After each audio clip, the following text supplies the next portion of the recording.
April 11th, Daily Devotional from the Heart by Ellen G. White. The Laborers. For the kingdom of heaven is like a landowner, who went out early in the morning to hire laborers for his vineyard.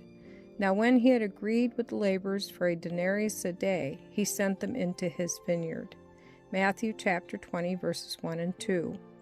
Please also read Matthew chapter 20, verses 1 through 16. Christ taught by means of figures and symbols.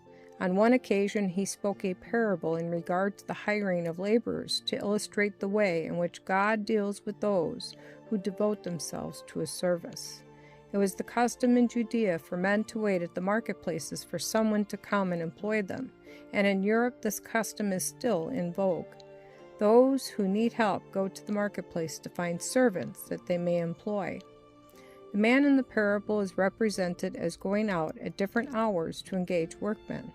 Those he hired at the earliest hour agreed to work for him for a stated sum of money, while those who were hired later left the wages they were to receive wholly to the discretion of the householder. So when evening was come, the Lord of the vineyard saith unto his steward, Call the laborers, and give them their hire, beginning from the last unto the first.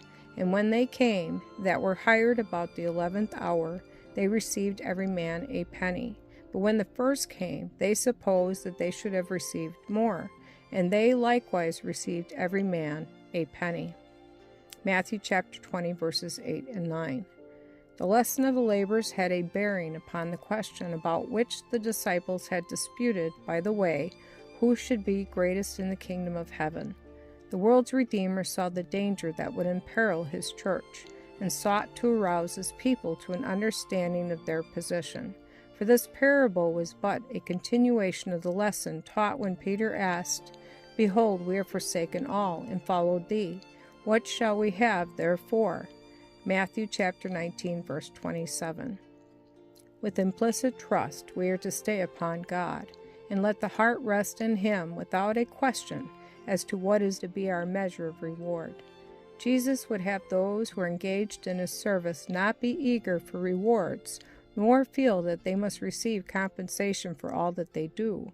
The Lord measures the spirit and rewards accordingly, and the pure, humble, childlike spirit of love makes the offering precious in his sight.